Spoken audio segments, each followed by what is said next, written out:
এইবাৰ যোনটো পঞ্চায়তী ৰাজৰ কাৰণে ইলেকশ্যন হৈছিলে আপোনালোকে ভোট দিলেনে? মই দিলোঁ আকৌ এইটো। আমাৰ ককা এজন আছিলে, তেখেত মানে বেওলা পুৰা দিয়ে মালটো। তাৰ পৰা তেওঁ ভোট দিবলৈ গ'ল, খুব ৰাতিপুৱাই গ'ল, গা পা ধুই গৈছে আৰু 6টা 6:30।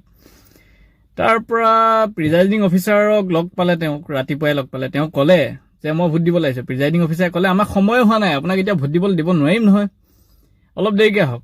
তাৰ পৰা তেওঁ অকণমান কাকুতি মিনতি কৰিলে যে মোক ভোটটো দিবলৈ দিয়ক। তাৰ পৰা তেওঁ ক'লে নহ'ব, আমাৰ সময়তহে আপোনাক দিব পাৰিম, প্ৰিজাইডিং অফিচাৰজনে ক'লে। প্ৰিজাইডিং অফিচাৰে লগতে আৰু এটা কথা এড কৰিলে যে আপুনি অকণমান দেৰিকৈ আহক। তাৰ পৰা মানুহজনে ক'লে ঠিক আছে মই অকণমান দেৰিকৈ আহোঁ। গ'লগৈ, ওলাই গ'ল। যিহেতু তেওঁ বেওলা, দিনৰ দিনটো মালটো দি দিলে পুৰা একদম।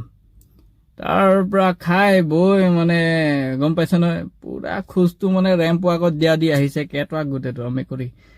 তাৰ পৰা আহি কৰি আপোনাৰ ভোট গ্ৰহণ কেন্দ্ৰ পালেহি। তাৰ পৰা দেখিলে ভোট গ্ৰহণ কেন্দ্ৰ অলমষ্ট মানে বন্ধ। তাৰ পৰা প্ৰিজাইডিং অফিচাৰ বা কিবা অফিচাৰসকলে কি কৰি আছে, এই বস্তুবোৰ ছেট কৰি আছে আৰু যাবগৈ আৰু। তাৰপৰা তেওঁক ক'লে যে মই আহিছোঁ নহয় ছাৰ, এতিয়া মোক ভোটটো দিবলৈ দিয়ক আকৌ। অফিচাৰে ক'লে চাওক, আমাৰ কিছুমান গাইডলাইন আছে, আমাৰ সময়সীমা আছে, আমি সময়সীমাৰ বাহিৰত আপোনাক কেনেকৈ ভোটটো দিবলৈ দিওঁ। অথনি কৈছিলোঁ অকণমান দেৰিকৈ আহক, আৰু অকণমান দেৰিকৈ মানে এইটো কোৱা নাই যে আপুনি 7টা বজাত আহক। তাৰপিছত এই আমাৰ ককাজনে আকৌ ৰিকুৱেষ্ট কৰিলে, চাওক ছাৰ মোক ভোটটো দিবলৈ দিয়ক। তাৰপৰা প্ৰিজাইডিং অফিচাৰে ক'লে ছাৰ মই আপোনাক দিব নোৱাৰিম এতিয়া দিবলৈ, আপুনি বেয়া নাপাব আৰু আপুনি যাওকগৈ।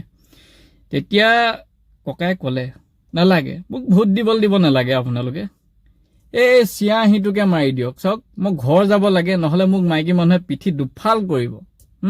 ৰাতিপুৱাই ওলাই আহিছোঁ ভোট দিবলৈ আহিছোঁ বুলি, মই ক'বগৈ পাৰিম যে মই ভোটটো দি আহিলোঁ, মোক একদম চিয়াঁহীটো লগাই দিয়ক, বুজিলে? বেওলা মানে এইটো লেভেলত বেওলা নহ'ব যে আপুনি ভোটটোৱে দিব নোৱাৰে। কমেণ্ট কৰক, এই শ্বেয়াৰ কৰি দিয়ক আপোনাৰ বিশেষ বেওলা লগৰকেইটাক, হ'ব? চেনেলটো ছাবস্ক্ৰাইব কৰিব দেই। Bye bye.